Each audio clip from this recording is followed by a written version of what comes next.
Hello, my name is James, and welcome to Mirror Domains.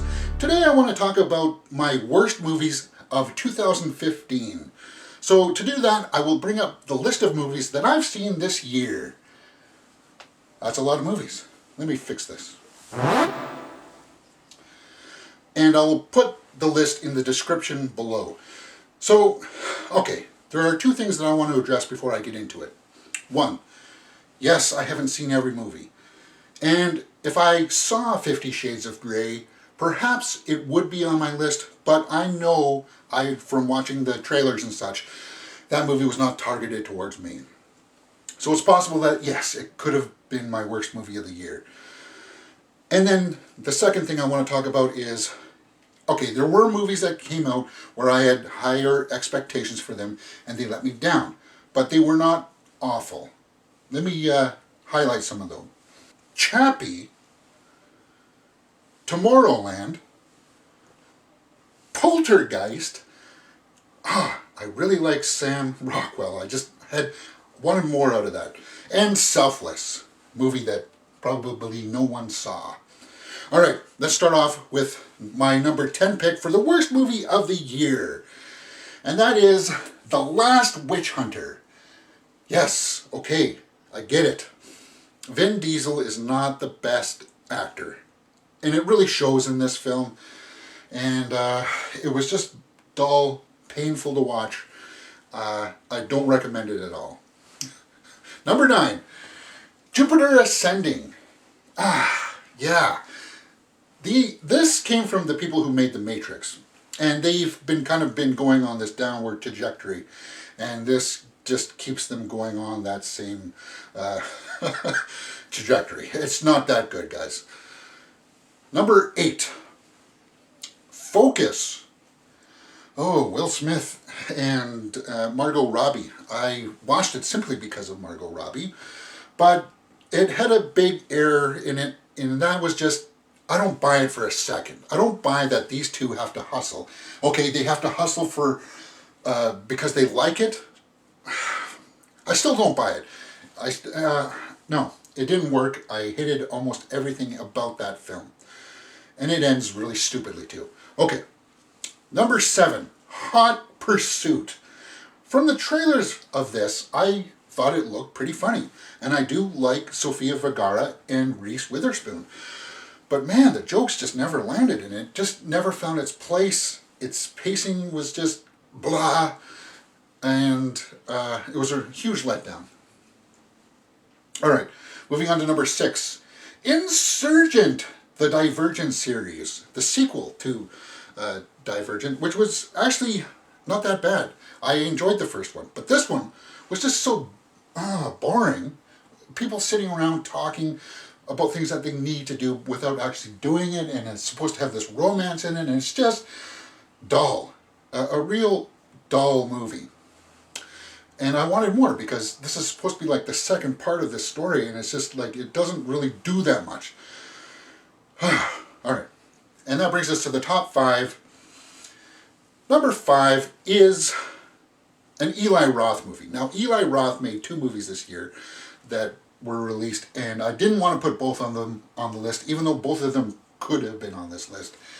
And I refrained from The Green Inferno because it did have some redeeming values. But Knock Knock is a terrible movie in the sense that it doesn't really do anything.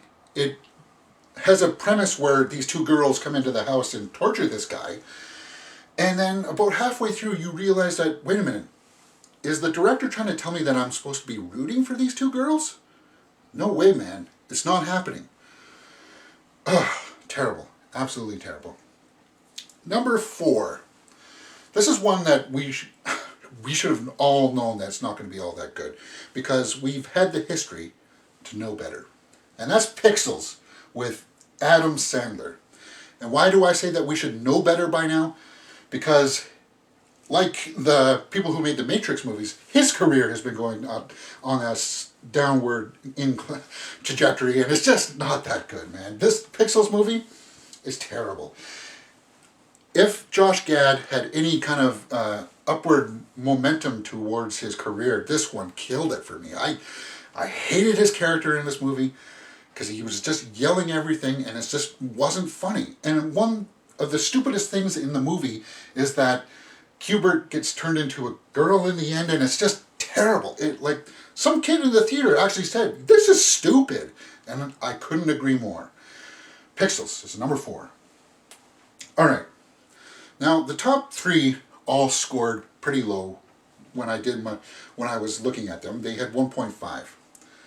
And I could really interchange these 3, but here they are. Number 3, Paranormal Activity, The Ghost Dimension.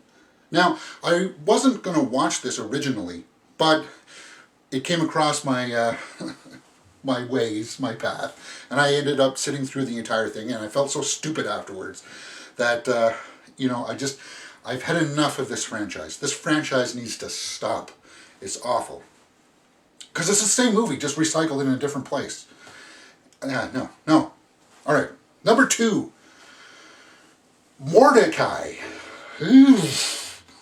Ooh, if people were tired of Johnny Depp doing these character pieces, this one is like the cream of the crop for terrible characters.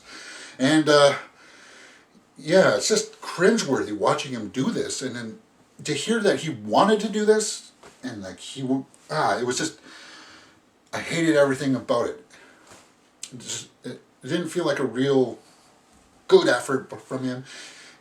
Yeah, terrible. All right, that brings me to my worst movie of 2015, and that is sadly a horror movie. And I like horror movies. And that's The Gallows, that was made about a high school play, and it felt like it was made by high school students. Oh man, behind the camera too. The directing is awful. It's supposed to have this masked killer in it, but every time he shows up, you just kind of end up laughing because he looks ridiculous. And then they try to tie in this sappy ending that's supposed to mirror what happens in the actual play that they're trying to put on. It just fails on almost every level, and I don't recommend people to watch it. I not even like for a larf. Don't watch it for a larf. It's just bad filmmaking at its worst. All right. That is my worst movies of 2015. If you like what you've seen, please hit that thumbs up button and subscribe. Hey guys, I know that Cooties and Point Break should be on this list because I couldn't even get through them, but I felt like I had to watch the entire movie for them to get on the list. But these are real bad too.